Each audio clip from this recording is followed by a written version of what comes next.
जय हिंद, राम राम, वंदे मातरम सभी प्यारे विद्यार्थियों को। तो चलिए हम बात करेंगे आज 12वीं के हिंदी 12वीं क्लास के जो हिंदी होते हैं।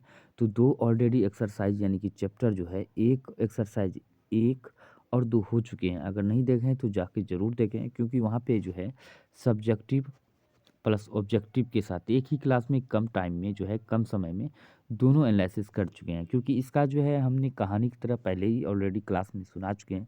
इसको सिर्फ है कि मेरा मकसद है प्रश्न उत्तर को एक बार रिवीजन करना, देखना, ताकि विद्यार्थी को याद हो जाए।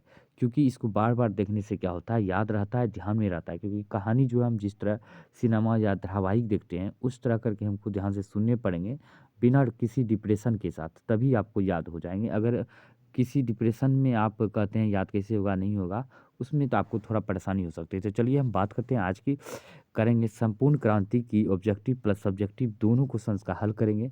आज हमारा अ, तीसरा चैप्टर है अध्याय हिंदी के संघर्ष समितियों से जयप्रकाश नारायण ने क्या अपेक्षाएं की है। तो ये जरूर देखना है ऑब्जेक्टिव सब्जेक्टिव के साथ। हम साथ ही साथ धीरे धीरे करके सभी विषय का ही जो एनालिसिस करेंगे, पूरे एकदम ए टू जेड निचोड़ इसमें डालेंगे इस चैनल के माध्यम से। और प्लेलिस्ट में बना हुआ है, मतलब कि नाम से दिया हुआ है इंटर 12वीं हिंदी लिखा हुआ है, 12वीं हिंदी लिखा हुआ है, इस तरह करके नाम से प्लेलिस्ट बना हुआ है। तो ज़रूर जाके वहाँ देखिए, एक एक करके फोल्डर की तरह बना हुआ है, तो वहाँ से ज़रूर आप खोज सकते हैं आसानी से। तो अगर कहीं कोई तरह दिक्कत हो, परेशानी हो, तो ज़रूर वीडियो के नीचे कमेंट करें, हम उसको बताने का प्रयास करेंगे। तो चलिए हम बात कर लेते हैं आज की उत्तर की। बात करें तो संघर्ष समिति से जयप्रकाश नारायण की लिखित अपेक्षाएं थी। सभी संघर्ष समिति मिलकर चुनाव में अपना उम्मीदवार खड़ा करें, अथवा जो उम्मीदवार खड़े किए जाएं उनमें से किसी को मान करें। चुनाव को इन समितियों द्वारा खड़ा किया गया जो उम्मीदवार जीते उसके भावी कार्यक्रमों पर नज़र रखने का काम ये समिति करेंगे। ये सारे के सारे दिया हुआ है, यहाँ पे देख सकते हैं। यदि कोई प्रतिनिधि गलत रास्ता चुनता है तो ये समिति इसको इस्तीफा देने के लिए बात करेंगी।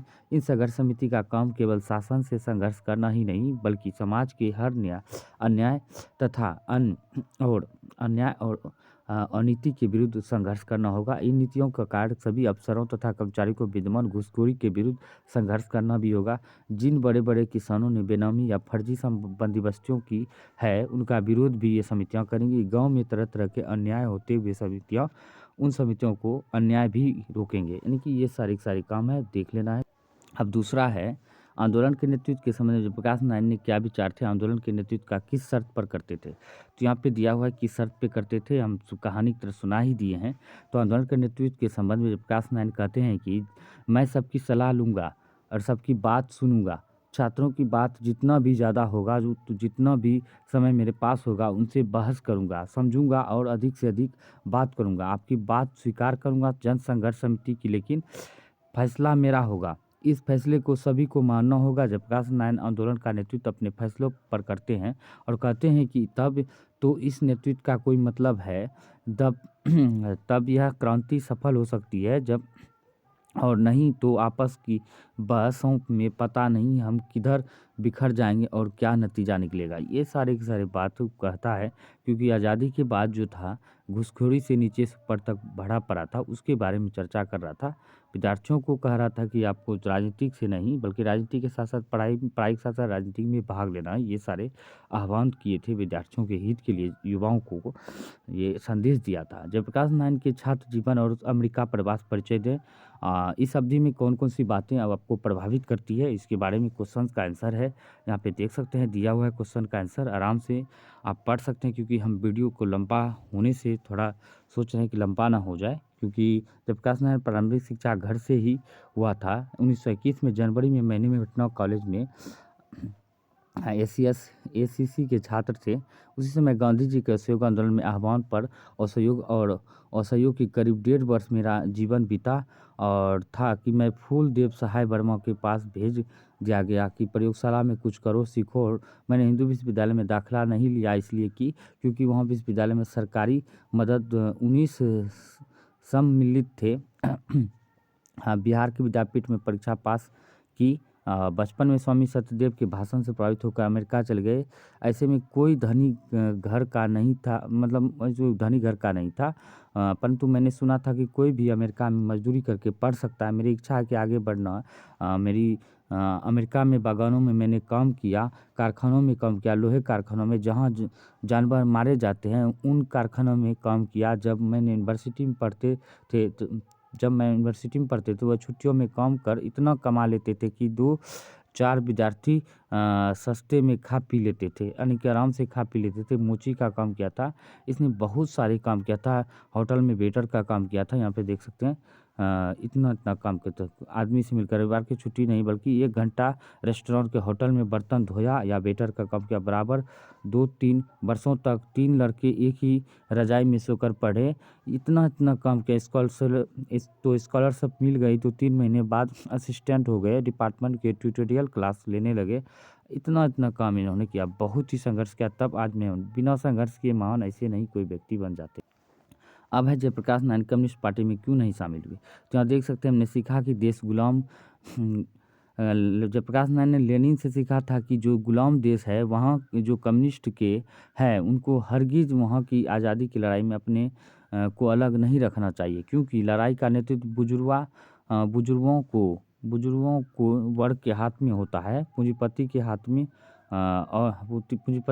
में होता है। अतः कम्युनिस्ट को अलग नहीं रहना चाहिए, अपने आइसोलेट नहीं रहना चाहिए। जयप्रकाश नारायण देश की आज़ादी के खातिर कांग्रेस में शामिल हुए, क्योंकि कांग्रेस देश का नेतृत्व कर नहीं थी, यानी कि नेतृत्व कर रहे थे, ऐसे याद रखना था। कांग्रेस में शामिल हुए लेकिन कम्युनिस्ट में नहीं हुए थे। अब यहाँ पे एक समूह क्रांति के पाठ के आधार पर स्वप्रसंग व्याख्या करना इसका दिया हुआ है क्वेश्चन, यहाँ पे देख सकते हैं। तो हम इसका आंसर दिखा देते हैं, तब जाके इसका ऑब्जेक्टिव भी दिखा देंगे। यहाँ पे देख सकते हैं क्यों नहीं किया, क्या। तो आराम से क्वेश्चन को स्क्रीनशॉट भी ले सकते हैं, कोई दिक्कत नहीं वीडियो रोक के। तो अब बात करते हैं नेक्स्ट की। यहाँ पे दिया हुआ है व्यक्ति से नहीं हमें नीतियों से झगड़ा है, सिद्धांतों का झगड़ा कार्य क्या आती है। यहाँ पे देख सकते हैं दिया हुआ है, जयप्रकाश नारायण ने कहा है जो बातें, ये क्वेश्चन पे आराम से पढ़ सकते हैं, शॉर्ट है, ज़्यादा बड़ा भी नहीं है। अब यहाँ पे बात करते हैं बापू और नेहरू की किस विशेषता का उल्लेख जेपी ने अपने भाषण में किया था। यहाँ पे देख सकते हैं सारा का सारा भाषण दिया हुआ है, आराम से पढ़ सकते हैं। अब हम चलेंगे बिना वीडियो को लंबा किए ऑब्जेक्टिव की तरफ बढ़ेंगे, इसको सब्जेक्टिव को पूरा करके। तो ये क्वेश्चन है 7 नंबर का, जयप्रकाश नारायण संपूर्ण क्रांति भाषण से आप अपने, तो यहाँ पे देख सकते हैं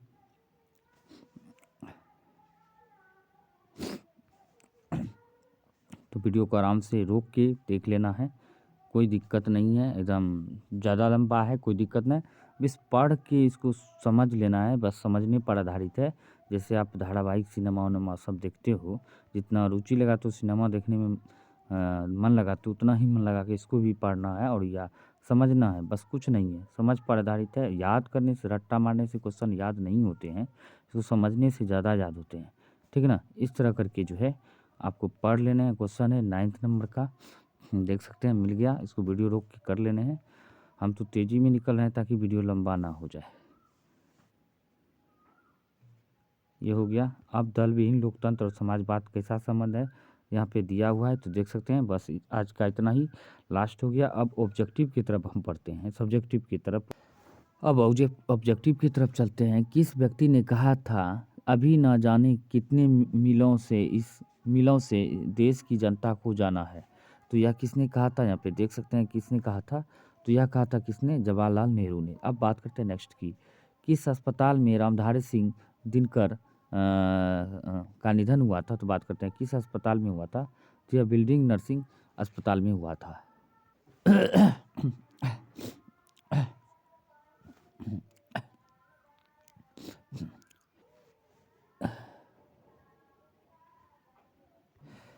क्रांति की लेनिन की मृत्यु कब हुई थी, तो लेनिन की मृत्यु 1924 में हुआ था, क्रांतिकारी लेनिन की मृत्यु। तो अब बात करते हैं नेक्स्ट की, लोकनायक जयप्रकाश जी मार्क्सवादी कब बने थे, 1924 में बने थे। परेश्वर नाथ रेणु की प्रमुख पुस्तक कौन सी थी, मैलांचल थी। और 1974 में बिहार प्रदेश के मुख्यमंत्री कौन थे, अब्दुल गफूर थे, याद रखना है। किसी राजनेता को लोकनायक के नाम से जाना जाता है, जयप्रकाश नारायण को जो है जाना जाता है। लोकनायक जयप्रकाश नारायण का जन्म कब हुआ था, 11 अक्टूबर 1902 में हुआ था। और लोकनायक जयप्रकाश नारायण की पत्नी का नाम क्या था, प्रभावती देवी था। और वहीं बात करते हैं प्रसिद्ध पुस्तक रिकंस्ट्रक्शन ऑफ इंडिया पॉलिटिक्स किसकी रचना है, जयप्रकाश नारायण की है। राजनीतिक दल प्रजा सोशलिस्ट पार्टी का गठन 1952 में हुआ था। लोकनायक जयप्रकाश नारायण को भारत रत्न की उपाधि कब मिला था, तो बात करते हैं 1998 में मिला। तो 1998 में मिला था, ये ध्यान रखना है। वहीं बात करें प्रसिद्ध पुस्तक उर्वशी किसकी रचना है, रामधारी सिंह दिनकर की है। अब बात करते हैं काव्य माटी की मूर्ति की रचना कौन है, रामवृक्ष बेनीपुरी है। और कवि रामधारी सिंह दिनकर जी किस लिए प्रसिद्ध थे, साहित्य रचना के लिए। और जब प्रकाश नारायण की जनता को बात करें, जनता किस नाम से जानते थे, लोकनायक के नाम से। संपूर्ण क्रांति वाला ऐतिहासिक भाषण जब प्रकाश नारायण ने कब और कहाँ दिया था, पटना में 5 जून 74 में दिया था, 1974 में। लोकनायक जयप्रकाश नारायण के बचपन का नाम बाउल था, सी नंबर होगा। वही बात करते हैं नेक्स्ट की, लोकनायक जयप्रकाश नारायण ने किस साल छात्र आंदोलन का नेतृत्व किया था, 1974 में, पटना में गांधी मैदान में। जयप्रकाश नारायण के पिताजी के का नाम था हर्षुदयाल था, याद रखना है। और जयप्रकाश नारायण रचित पाठ का नाम क्या था, तो संपूर्ण क्रांति था। संपूर्ण क्रांति क्या है, एक भाषण है, याद रखना है। वहीं बात करते संपूर्ण क्रांति किसकी देन है, जयप्रकाश नारायण की देन है। वहीं बात संपूर्ण क्रांति पाठ में दिया गया भाषण किसका है, तो बात करते हैं जयप्रकाश नारायण का है। जयप्रकाश नारायण का जन्म कहाँ हुआ था, बात करते हैं इसका जन्म की, तो यह सिताब दियारा में हुआ था। और 1974 में छात्र आंदोलन का नेतृत्व किसने किया था, तो जयप्रकाश नारायण ने किया था, याद रखना है। 1974 में छात्र आंदोलन नेतृत्व किसने किया था, जयप्रकाश नारायण ने किया था, ये ध्यान रखना है। संपूर्ण क्रांति की शुरुआत कब हुआ था, 1974 से हुआ था, ध्यान रखने ये भी याद रखने हैं। अब जयप्रकाश नारायण को समाज सेवा के लिए किस पुरस्कार से सम्मानित किया गया था, तो बात करते हैं मैग्सेसे पुरस्कार सम्मान से। जयप्रकाश नारायण मद्रास में आने अपने किस मित्र के साथ रुके थे, तो ईश्वर अय्यर के साथ। जयप्रकाश नारायण के अनुसार देश का अविष्टा किसके हाथों में है, तो बात कर नई पीढ़ियों के हाथों में। और दिनकर जी को किसके घर पर दिल का दौरा था, तो रामनाथ जी गोयनका के। संपूर्ण क्रांति का नारा किसने दिया था, जयप्रकाश नारायण ने दिया था। और जयप्रकाश नारायण ने बिहार विद्यापीठ में कौन सी परीक्षा दी थी, तो ये ISC की परीक्षा दी थी।